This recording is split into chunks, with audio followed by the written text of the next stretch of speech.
آپ کے موبائل سے سامنے سے بناؤ، پھر سامنے بیٹھا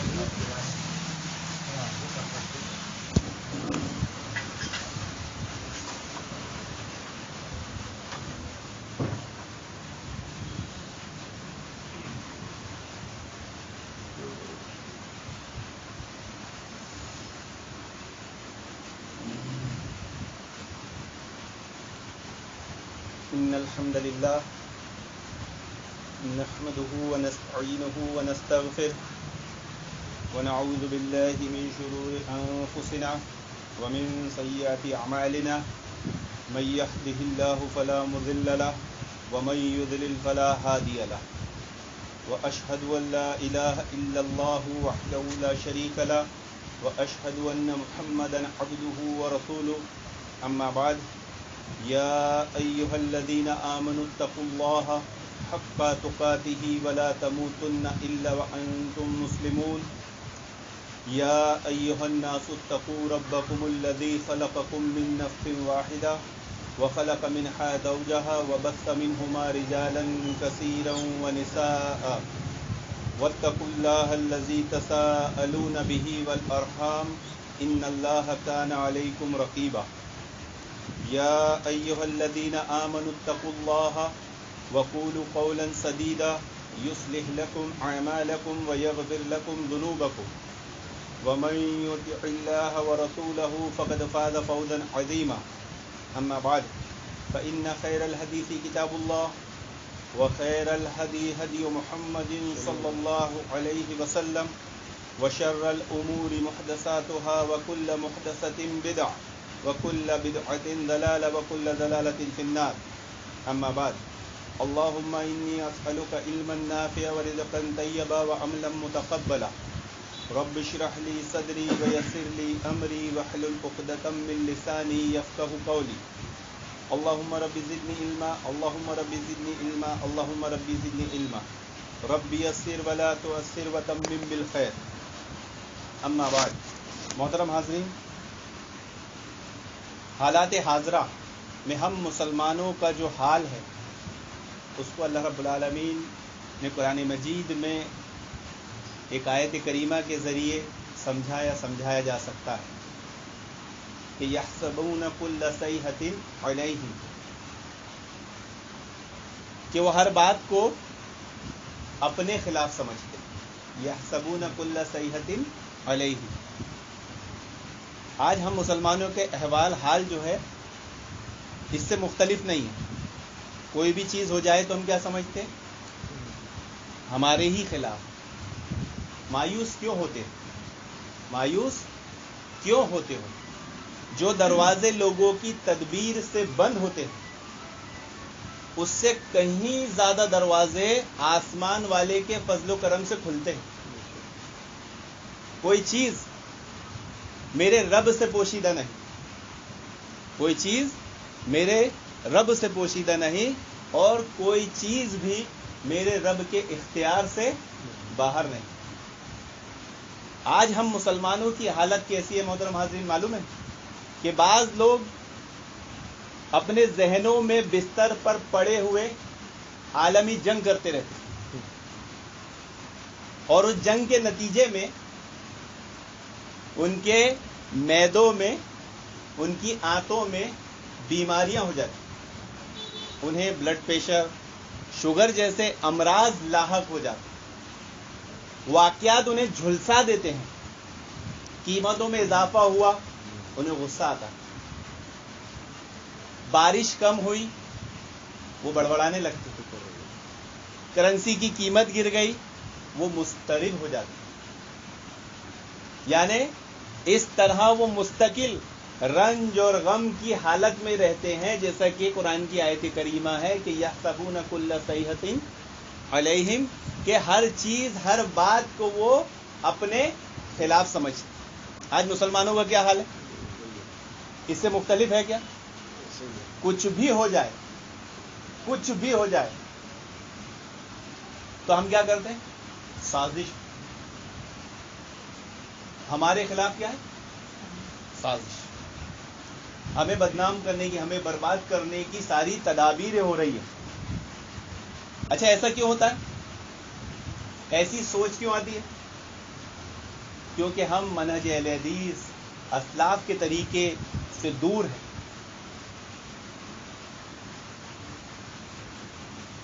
اسلاف کا جو طریقہ ہے، ان کی جو زندگیاں ہیں، وہ ہماری نظروں کے سامنے نہیں ہیں.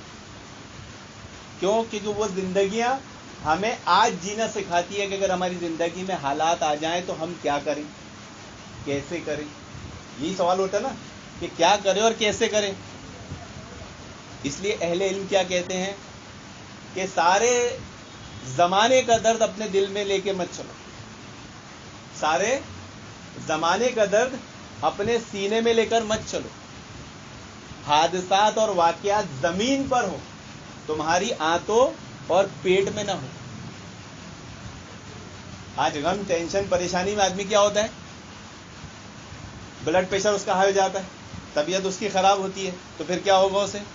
فکر کی بیماری، ڈپریشن کی بیماری. تو حادثات، واقعات زمین پر ہو، ہماری آنتوں میں اور پیٹ میں نہ ہو. کیونکہ بعض لوگوں کا دل ایک اسپنج کی مانند ہوتا ہے، ہر افواہ، ہر گپ کو وہ پیتا رہتا ہے. ہر افواہ، ہر گپ کو وہ پیتا رہتا ہے. معمولی سی بات پر پریشان ہو جاتا ہے، چھوٹی سی خوشی پر دل باہر آنے لگتا ہے، ایک دم مضطرب رہتا ہے. ایسا دل جس شخص کا بھی ہو، اس کی شخصیت منہدم اور اس کا وجود خطرے میں پڑ جاتا ہے.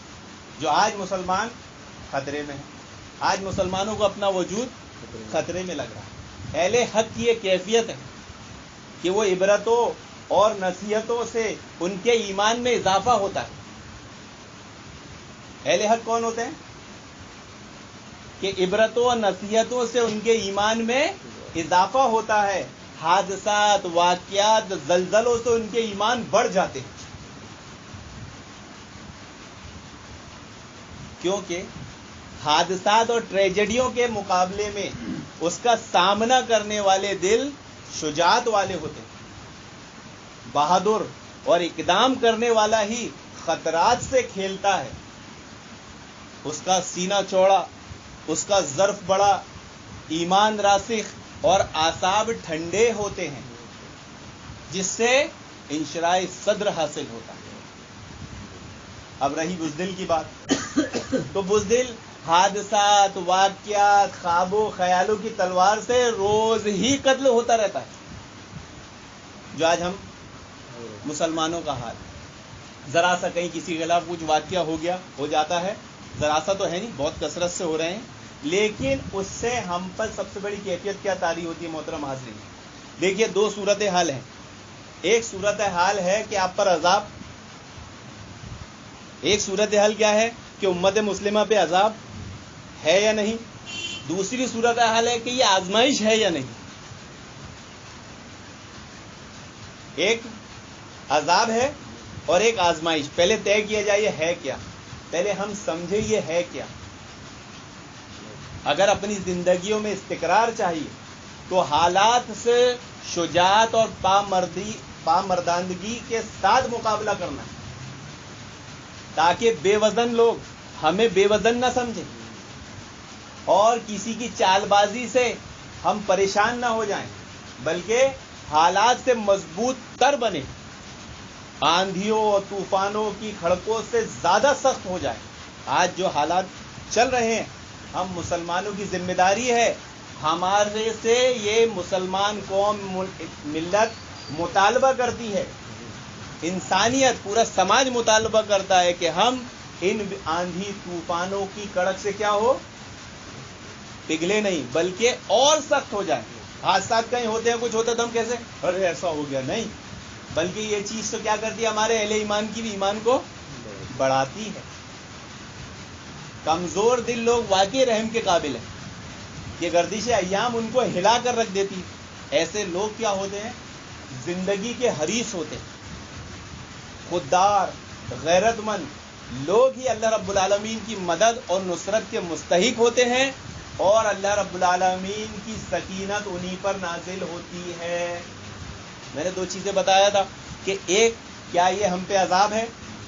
دوسرا کیا یہ ہم پہ آزمائش ہے؟ تو آپ لوگ کیا سمجھتے ہیں، یہ ہم پہ عذاب ہے یا آزمائش ہے؟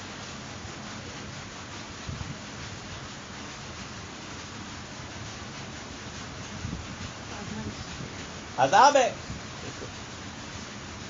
بھائی، ہمارے اعمال کیا کہ بھائی تمہارے اعمالوں کا ہی انجام ہے. اب اچھے کتاب و سنت والے اعمال ہوتے تو اللہ تعالیٰ دنیا میں رسوا کرتا، ذلیل کرتا، بلکہ کتاب و سنت کے اعمال ہوتے تو غلبہ ملتا. ہمارے اعمال کتاب و سنت منہج اہل حدیث والے نہیں ہیں، اس لیے پوری دنیا میں ہم رسوا ذلیل ہو رہے ہیں. اگر آزمائش ہوتی تو اس بات کو آپ قتل اصحاب الاخدود کے واقعے سے سمجھیں کہ ایک بادشاہ تھا جس نے اپنے بادشاہت کو چلانے کے لیے ایک جادوگر کی مدد لے رکھی تھی. دیکھیے ہم ابھی جو حادثات ہمارے ساتھ ہو رہے ہیں نا، ہم اس سے کتنا پریشان ہیں، ہو رہے ہیں. ہاں، حادثات ہمارے ساتھ ہو رہے ہیں، ہم کروا نہیں رہے ہیں، ہم بول نہیں رہے کہ میرے ساتھ ایسا کرو، اچانک میں بھیانک ہو جا رہے ہیں تو ہم اتنے پریشان ہیں. کبھی ایسا بولے ہم کہ ہاں چلا میرے ساتھ ایسا کر دو؟ ایسی جرت ہمت ہے نہیں. وہ بادشاہ جادوگر، اس نے اپنی حکومت چلانے کے لیے ایک جادوگر رکھا تھا، اس سے وہ ہیلپ لیا کرتا تھا. جب وہ جادوگر بزرگ ہو گیا تو اسے لگا کہ اب میں دنیا سے چلا جاؤں گا، مر جاؤں گا، تو پھر بادشاہ کا کیا ہوگا؟ تو اس نے بادشاہ کو مشورہ دیا کہ کوئی بچہ مجھے دے دو جسے میں اپنا علم سکھا دوں اور وہ تمہارے پھر کام آئے میری جگہ. بادشاہ نے ایک بچے کو اس کو دے دیا. دیکھیے حالات سے اہل ایمان نہیں ڈرتے، حالات سے ان کے ایمان میں اضافہ ہوتا ہے. اور اگر حالات سے ہم ڈر رہے ہیں تو ہمیں سب سے پہلے کیا کرنا چاہیے؟ اپنے ایمان کی خبر لینا چاہیے. اہل ایمان کی کیا صفت ہے کہ اگر کوئی کہے کہ کفار نے، دشمن نے تمہارے لیے لشکر جرار، لشکر کبیر جمع کر رکھا ہے، بڑا لشکر جمع کر رکھا ہے، تو کیا ہوگا؟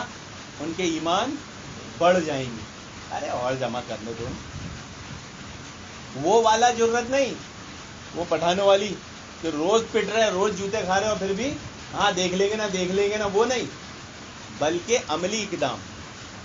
جو لوگ کتاب و سنت کی تعلیمات کے مطابق زندگی گزارتے ہیں وہ صرف غفلت کی نیند نہیں سوتے بلکہ عملی میدان میں بھی کام کرتے ہیں. ایسا نہیں کہ بس دن رات ظلم ہو رہا ہے، برداشت کیے جا رہے ہیں، پھر بھی سوچ کیا رکھیں، ارے ہم کو کون ہرا سکتا ہے، ہم کو کون پیٹ سکتا ہے وغیرہ. تو یہ ایسی باطل سوچ، نیگیٹو سوچ نہیں بلکہ پازیٹیو سوچ. ہمارے اسلاف جو تھے وہ پازیٹیو سوچ والے تھے. اگر ان کے سامنے باطل پوری فوج لے کر بھی آ جاتا تھا تو وہ ڈرتے نہیں تھے، ان کے ایمان بڑھتے تھے. وہ نقصان سے خوف نہیں کھاتے تھے بلکہ ان کے ایمان بڑھتے تھے، اس لیے کہ کتاب و سنت والے تھے، با عمل لوگ تھے. اب یہ بادشاہ نے اس بچے کو اس جادوگر کے پاس بھیجنا شروع کیا کہ بھائی اس سے علم سیکھو. اب بچہ اپنے گھر سے نکلتا، بادشاہ کے جادوگر کے گھر تک جاتا تو راستے میں ایک راہب کا، ایک عالم کا گھر پڑتا، تو اس کی باتیں بھی اسے اچھی لگتی. تو وہ کیا کرتا، پہلے راہب کے پاس جاتا، اس کی باتیں سنتا، پھر جادوگر کے پاس جاتا. اب چونکہ ایک دن جادوگر نے اس کو پوچھ لیا بھائی تمہیں اتنی لیٹ کیوں ہوتے، اتنی دیر کیوں لگتی، تو وہ بڑی الجھن میں پڑ گیا کہ اب میں کیا کروں. تو اس راہب نے اس بچے کو ایک تدبیر بتائی کہ جب جادوگر یہ پوچھے کہ بھائی اتنی لیٹ کیوں ہوئے، تو جب میں گھر میں اٹک گیا تھا، گھر کے کام سے لیٹ ہو گیا. اور گھر والے پوچھے تو جادوگر کے پاس لیٹ ہو گیا تھا. بیچ میں کیا کیا یہ نہیں بتانا، بیچ میں کیا کیا یہ نہیں بتانا. راہب نے کہا میرا نام مت، لیکن چیزیں چھپتی نہیں ہیں، یہ باتیں چھپتی نہیں ہیں، آہستہ آہستہ آہستہ پھیل جاتی ہے. چنانچہ وہ باتیں بھی پھیل گئی. بادشاہ کو جیسے ہی پتہ چلا، بادشاہ نے اس بچے کو پکڑا اور اس راہب کو بھی پکڑا. خیر پہلے بچے سے ٹارچر کیا گیا، بچے کو پنشمنٹ دی گئی. بچہ کتنی دیر برداشت کرے گا، آخر میں اس نے اپنے اس راہب کا نام بتا دیا. لیکن اس سے پہلے بچے کے ساتھ ایک واقعہ ہوا کہ بچہ کنفیوز تھا کہ بھائی یہ راہب حق ہے یا یہ جادوگر حق ہے. دیکھیے حالات ایسی زندگی میں آتے ہیں نا، آئے دن ویڈیو دیکھتے کہ ایک ہاتھی جنگل شہر میں گھس گیا اور پوری توڑ پھوڑ مچا دیا. ہے نا. بعض کہتے ہیں کہ شیر بستی میں آ گیا اور پوری بستی کو ہلا کر رکھ دیا, یا کہیں سانپ وغیرہ کے ویڈیو آ جاتے ہیں. تو اس زمانے میں بھی ایسا ہوا کہ ایک محلے ایک بڑے جانور نے راستہ روک لیا. تو بعض اہل علم کہتے ہیں کہ اس سے مراد شیر ہی تھا, کہ شیر جب راستے میں بیٹھ جاتا ہے تو کوئی راستہ کراس نہیں کر سکتا. اب اتنا بڑا جانور تو کوئی ہو نہیں سکتا جو پورا راستہ روک دے. زیادہ کون ہوگا؟ ہاتھی. تو ہاتھی تو جب تک پاگل نہیں ہوتا تب تک کوئی, ورنہ اس کے پاس سے تو آدمی آ جا سکتا ہے. پہلے ہی کہتے ہیں کہ جو شیر تھا جو راستے میں آ کے بیٹھ گیا, تو بچے کو سوجا کہ آج میں اللہ تعالیٰ سے دعا کرتا ہوں, اور نے اللہ تعالیٰ سے دعا کیا کہ اللہ تعالیٰ اگر یہ راہب حق ہے تو میں اس پتھر کے ذریعے اس جانور کو مارتا ہوں تو اسے ہلاک کر دے. اگر یہ اس سے ہلاک ہو گیا تو کیا ہوگا؟ مجھے لگے گا کہ یہ راہب حق ہے اور جادوگر نہ حق ہے. چنانچہ بچے نے دعا کی, پتھر مارو, جانور مر گیا. اب اس کا یقین پختہ ہو گیا کہ راہب حق ہے. تو اس کا یہ ایگزام ہوا. ایگزام ہونے کے بعد یہ بھی باتیں پھیلی, بادشاہ کو پتہ چلی. بادشاہ نے بچے کو پکڑا, بچے سے ٹارچر کیا گیا, بچے کو 3rd ڈگری دیا گیا. اس سے پوچھا کہ اس نے راہب کا نام بتایا, راہب کو پکڑ کے قتل کر دیا گیا. راہب نے پہلے ہی وعدہ لے لیا تھا, دیکھو میرے بارے میں کسی کو بتانا مت, ورنہ بادشاہ بہت ظالم ہے, وہ مجھے کہیں کا چھوڑے گا نہیں. لیکن دعوت کی فیلڈ میں, دعوت کے میدان میں یہ تکلیفیں آئے گی. آپ زیادہ سے زیادہ یہ تدبیر کر سکتے ہو, لیکن اس سے یہ مت سوچنا کہ آپ محفوظ رہو گے. نہیں, تکلیفیں تو آپ کو آنا ہے, دعوت کا کام کرنا ہے. پہلے سنت ہے, مسلمان ہیں تو آپ کے جسم, دل اور دماغ کو تکلیف, الجھن پہنچے گی ہی. کیوں؟ کیونکہ اس سے تو نبی بھی محفوظ نہیں رہے, تو یہ امت مسلمہ کیسے محفوظ رہ جائے گی؟ ہم کیسے محفوظ رہ جائیں گے؟ تو ہم یہ سوچیں کہ ہم مسلمان ہی رہیں, اہل سنت ہی رہیں, اہل حدیث ہی رہیں, اور ہم کو کوئی تکلیف نہ آئے, کوئی پریشانی نہ آئے, کوئی الجھن نہ آئے. تو ایسا نہیں ہوگا. ہاں, سب پر مختلف طریقے آزمائش آ سکتی ہے, لیکن آئے گی ضرور. اس پر صبر کرے دل کی رضا کے ساتھ. کس کی رضا کے ساتھ؟ کہ اللہ تعالیٰ نے میری تقدیر میں یہی تکلیف لکھی تھی, اب مجھے اس پر کیا کرنا ہے؟ راضی ہونا ہے. اس سے بڑی بھی ہو سکتی ہے. وہ تکلیف چھوٹی ہے, وہ تکلیف چھوٹی دی اللہ تعالیٰ نے. جب آپ یہ سوچیں گے تو دل کی رضا خود بخود اس میں شامل ہو جائے گی. نہیں تو اس سے بڑی تکلیف آ سکتی تھی.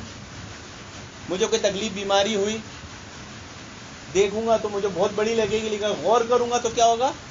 وہ بیماری چھوٹی ہے دوسروں کے مقابلے میں. اپنے سے دوسرے لوگوں کو اگر دیکھیں گے تو کیا ہوگا؟ اب چنانچہ بادشاہ نے جب اس راہب کو قتل کروایا اور اپنے سپاہیوں کو حکم دیا کہ اس بچے کو لے جا کے پہاڑ پہ سے پھینک دو. اب بچہ بہت کرامتی تھا, اللہ تعالیٰ نے اس کو کرامتیں دے کے رکھا. جیسے ہی وہ بچے کو پہاڑ پر لے گئے, اس نے دعا کیا, پہاڑ ایسا ہلا کہ جو لوگ لے گئے تھے وہ سب مارے گئے, بچہ واپس بچ کے آ گیا. بچہ اب لیا کے اس کو سمندر میں پھینک دو.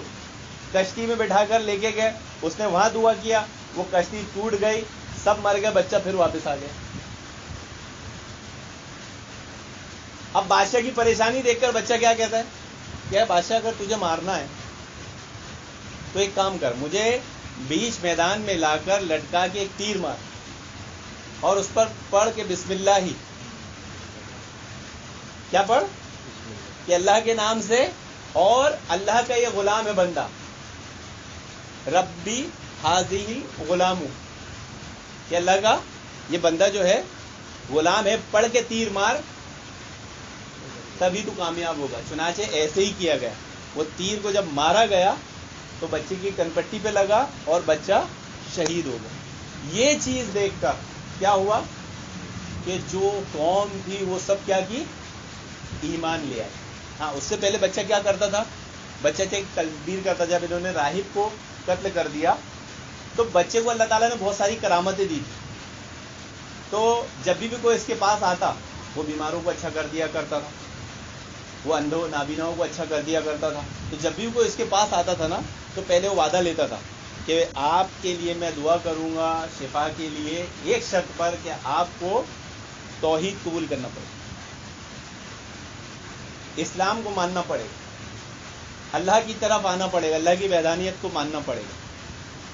لیکن نہج منہج کیا ہونا چاہیے کہ ہم جب کسی کی معاشی تعاون بھی یہ کریں تو ترجیح کس بات کو ہونا چاہیے توحید. ترجیح کس بات کو ہونا چاہیے؟ دعوت. وہ بچہ بھی ایسے ہی کام کرتا تھا، چنانچہ لوگ اس کے پاس آتے تھے، وہ دعا کرتا تھا، لوگ اچھے ہوتے تھے، اس کی بات خوب عام ہوتی تھی، لوگ دین کی طرف خوب آ رہے تھے. اور جب اتنی بڑی کرامت دیکھے کہ وہ بچہ خود بادشاہ سے کہہ رہا ہے کہ مجھے ہلاک کرنا ہے تو ایسے کرو ورنہ تم مجھے نہیں مار سکتے، اور وہی بات ہوئی، اسے ایسے ہی شہید کیا گیا، تو پھر قوم میں ایک بڑی تعداد ایمان لیا، قوم کی بڑی تعداد ایمان لیا. اب بڑی تعداد جب ایمان لائی تو بادشاہ نے کیا کہا کہ بھائی آنکھ جلائی جائے، خندق جلائی جائے اور سب کو اس میں ڈال دیا جائے. چنانچہ ایک عورت اپنے معصوم سے بچے کو لے کر اس میں کودنے لگی، لیکن بچہ ہے نا، ایمان تو اس کا پختہ تھا، لیکن ماں ہے نا، تھوڑی سی جھجکی تو بچہ کیا بولا؟ ماں ڈر مت، تو حق پہ ہے، کود جا. اور وہ اپنے بچے کو لے کے اس میں کود گئی. تو آپ دیکھیں یہ جو آزمائشیں ہیں یہ اہل ایمان کی آزمائش ہے کہ اسے مارا جا رہا ہے، وہ مر نہیں رہا ہے، وہ خود اپنے مرنے کی تدبیر بتا رہا ہے. ہمارے ساتھ ایسا ہوتا تو اگر ہمیں کہیں مارا جاتا اور ہم وہاں سے بچ کے آئے تھے، دوسری بار جاتے ہوتا، دوسری بار جاتے، وہ راستے سے بھی نہیں گزرتے، وہ علاقے سے. تو ایک ہوتا ہے عذاب اور ایک ہوتی ہے آزمائش. تو آج ہم پر جو چیز ہے وہ کیا ہے؟ آزمائش ہوتی تو ہم ثابت قدم رہتے. یہ حادثات، یہ واقعات، یہ ظلم و ستم ہمارے ایمان کو اور بڑھاتے، ہمیں اعمالوں میں اور پختہ کرتے، ہم تقوی پرہیزگاری کی زندگی کی طرف اور آتے، اور اس سے ڈرتے نہیں بلکہ ان کے سامنے دنیا کے لیے کیا بنتے؟ عبرت بنتے، مثال بنتے. کسی نے 2 لافے مارا تو جے سی رام بول دے رہا ہے، کدھر سمجھا منہج کو، کدھر سمجھا نہج کو. بلکہ اس سے بہتر تو وہ ہندو لڑکی تھی جو اسلام قبول کی تھی.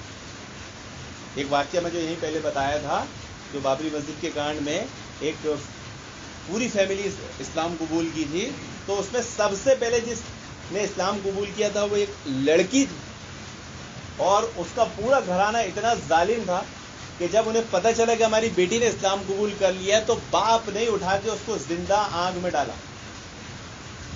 باپ اور بھائی نے اٹھا کے کیا کیا؟ زندہ آگ میں ڈالا. تو جب اس کو آگ میں ڈالا جا رہا تھا تو وہ رو نہیں رہی تھی، چلا نہیں رہی تھی، وہ کیا کر رہی تھی؟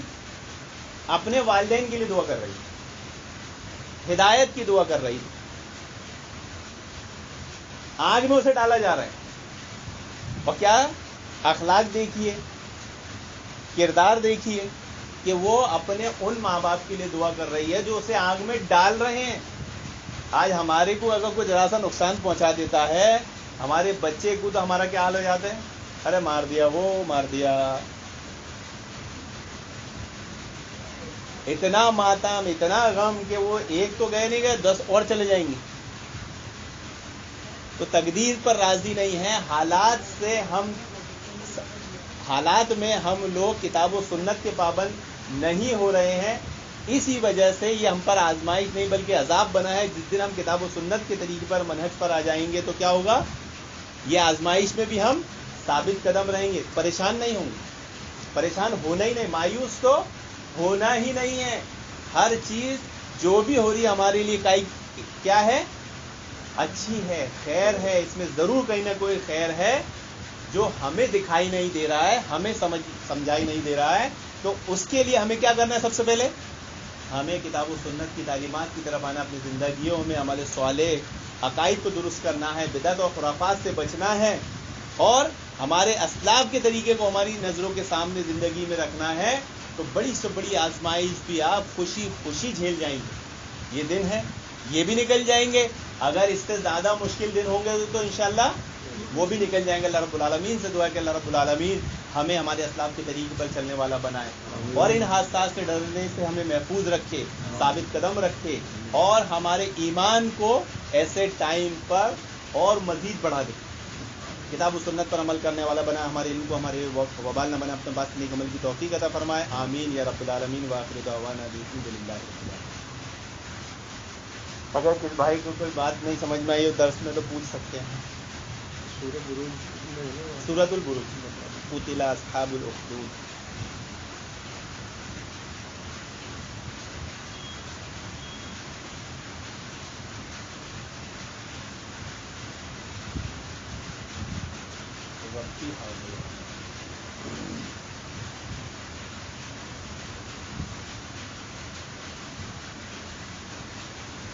سمجھ میں آیا؟